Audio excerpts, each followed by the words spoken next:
Impressions of Crash in the Nsane Trilogy. I know I've been meaning to do this for a while, but unfortunately a lot of things have happened in my personal life where I haven't had as much time to do this video or as other videos I'd like to create that I've been promising. So, but let's get this video started. I'm gonna start with Crash. I'm gonna go through each of the three individual games and give you my impressions, what I think. Crash 1 I probably will spend the least amount of time doing, as we all know there are a bunch of parts of my playthrough of it so far on YouTube, so it's pretty easy to figure out what I think. So yeah, I like the new resolution, updating the graphics. It's really nice. The music so far I really do enjoy. I love the feature of being able to play Coco in Crash 1. So just only in bosses and stages you cannot. And I think for like the riding hawk you cannot. I like, even though this doesn't come included, you have to download this. It's free till the middle or end of August. Stormy Ascent, which was a level you had to use Game Shark to basically get. I'm just going to quickly do it. Hint, good luck, you're going to need it. Yeah, I've never really played this level, so I've seen people play it like Crash Pro 3 and other people. So I'm just going to quickly show off this level. Part of it. I'm loving the being able to press triangle, find out how many boxes in the stage there are total and how many I've broken thus far. I like being able to use analog control.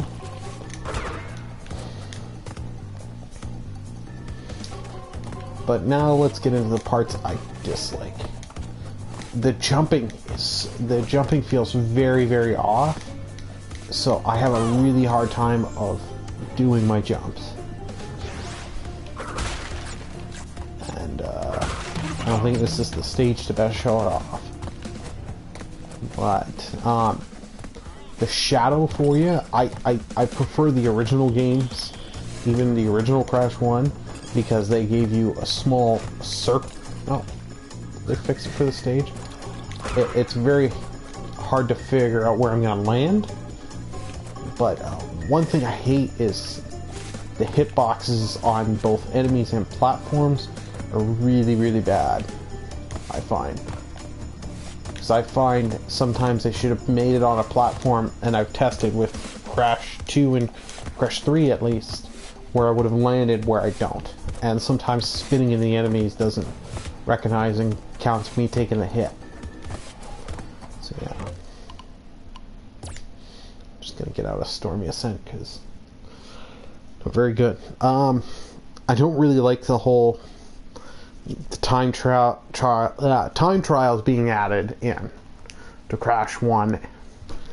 They're not meant for these levels. Like, thankfully they're only needed for trophies, so now I'm gonna have to really take a long time before I can ever get the platinum in this game, because just beating some of these levels is hard enough.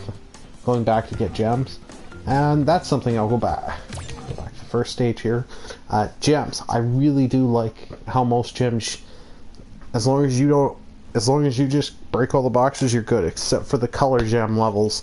Those ones you can't die once, or can't die after you get a checkpoint grade, I should say.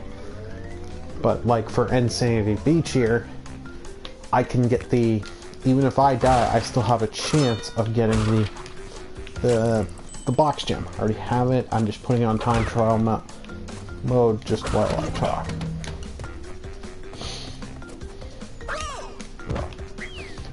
Something like they added features into the other, like they're adding stuff to this game. I wish they would have added more into it. I don't know why, but I feel the Crash, this out of all three games, Crash 1 is still the most stiff. I would have thought they would have made it a little bit less stiff with the HD remaster, but I really wish they would have added stuff with the ability from Crash 2 and 3, like the slide. Slide was so helpful, and slide jumping. So far, I would say this is probably closest and best way to play. Probably the best way to play Crash 1 nowadays. But I would still recommend checking out the original Crash 1 on the original PlayStation. But no, dude, so but be warned, you don't have to play Crash 1. Like, in my opinion, Crash 1 is skippable, and I think a lot of people, like, this was another complaint of mine. The loading screens, like, this is going on quite long, in my opinion. I don't have the PS4 Pro. I've heard with the boost mode on PS4 Pro, it's much better, but I think this is a really bad, especially with how long it takes to load to get into the one game, then select level, load. If you exit out of a stage, you're loading. And this part here, one part I forgot to show off. I meant to show this off earlier. I think I said it in my original, the first part of that I ever uploaded onto YouTube here when I was streaming, was that I hate that the intro, you can't skip it every time. That the Crash diving in with the boxes diving in through the thing to make from the polygonal model to the newer model, you can't skip that.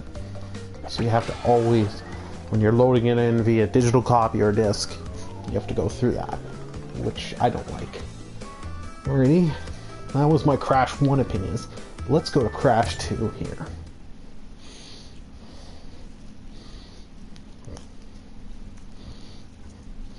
Crash 2, probably the one I played before this trilogy came out, was the one I played the most recent, because Crash 2 I didn't pick up till I was in college, which was a few years ago, mind you, but that was something I picked up in the PlayStation Store, the PlayStation Classics, eventually getting a physical copy because I never did, and really did enjoy.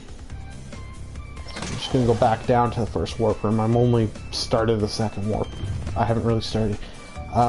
You may notice some changes here. Like the boss, instead of going on the platforms and hitting up or down on up on the platform and holding triangle to refight the boss, or first time once you've gained the 5 crystals, you would go fight the boss, in this case Ripperoo, they've put it here.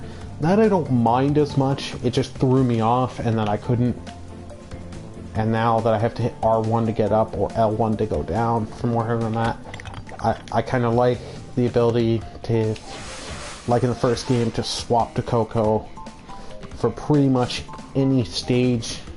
So far, I don't think the only one I found is the polar bear one you can't do. Yeah, I know I haven't gotten all the jumps on this. I'm still trying to really get used to the control. But, like, sadly, for bosses, you can't have Coco fight. I kind of wish they would have. It wouldn't have mattered. The Aku Aku hints I don't mind throughout all 3 games. The control here I find is much better. Having the ability to slide again is so much fun. I really do enjoy that, especially with like slide jumping. The body slam, which I only use for those boxes they make you use it for.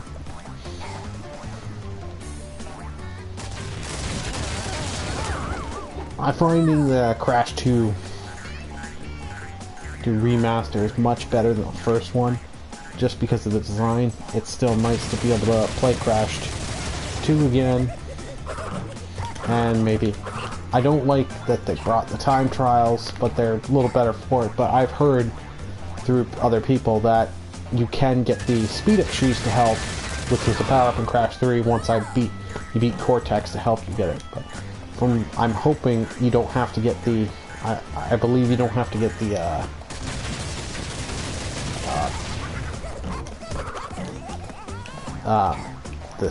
all the relics to get the 100% ending. I'm really hoping not, but We'll have to wait and see. There's a reason, part of the reason why I picked up the new death animations. They're all throughout all 3 games. Wow. Great. It's really great. I probably should have showed that for Papu Papu. It makes it more interesting, adds to the bosses.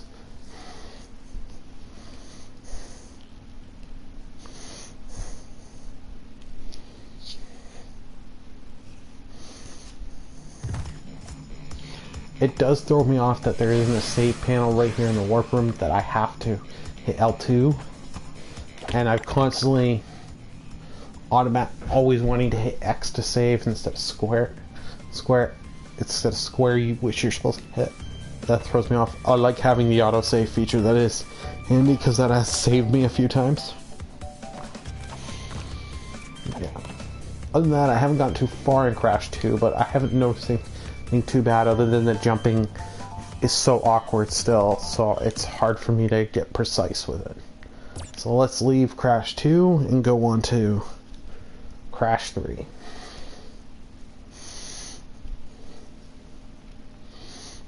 Again, the loading screens suck.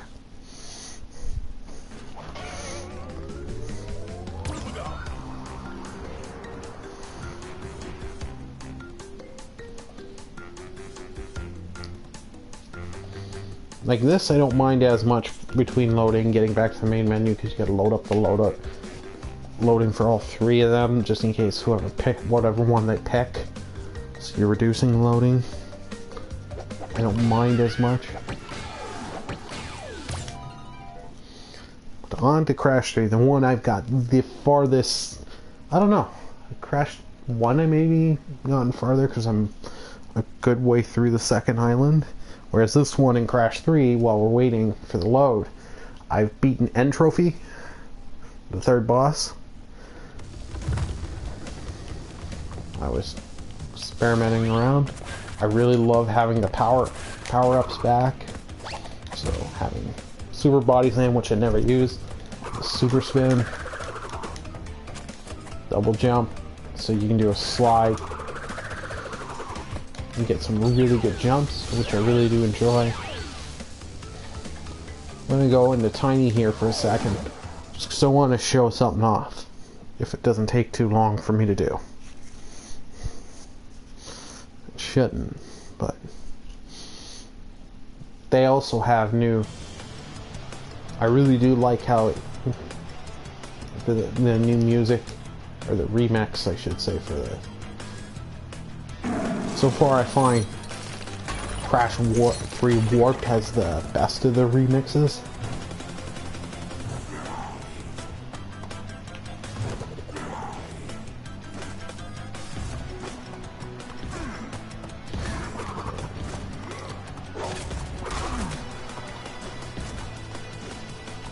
Time to get up here. I like that the crowd's more reactive in this version of the game.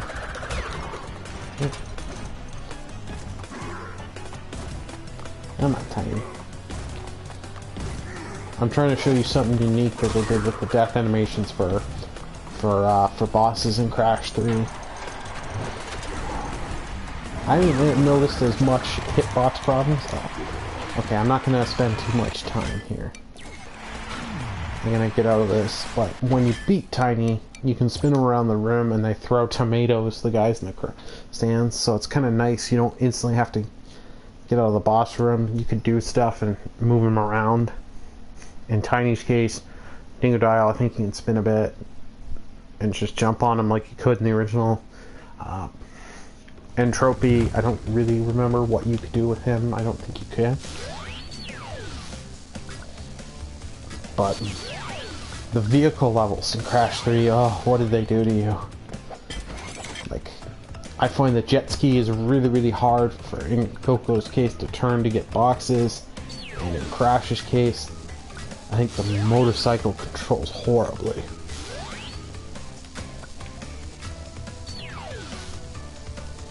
We'll do the first one, Hog Ride, quickly.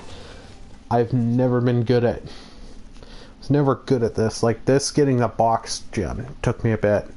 But even getting like the crystals on these, I found really, really hard because the control for the motorcycle didn't feel as fluid. Like, I know it wasn't the greatest in the original, but I don't know what they've done. Like, I've heard rumors they've Vicarious Vision has owned up to some things, like about the hitboxes.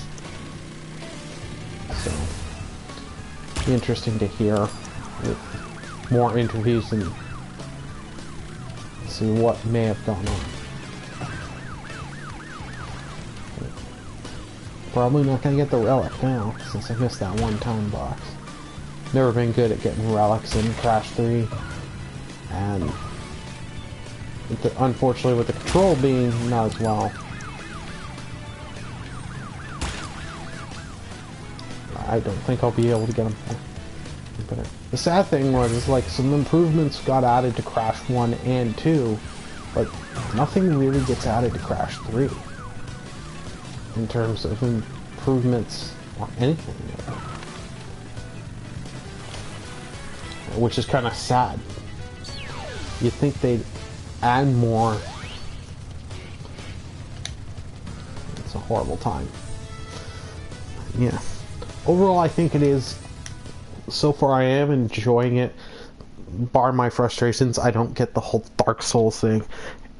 It's a little harder than I remember certain things here, but I'm guessing with more time I put in it, the better I'm gonna get, and more used to it I'll get. But I definitely recommend checking it out. Thankfully, here in Canada, it's only $49.99, so you're not, it's not too expensive compared to other games. But if you'd like, wait a couple months, it'll be on sale. But if you're thinking of picking it up, download the Stormy Ascent level now, because it'll go back up to $3.99 at middle to end of August. Alrighty, I think this is enough of me rambling. It's been Tyler from Burleyman Gaming, signing off.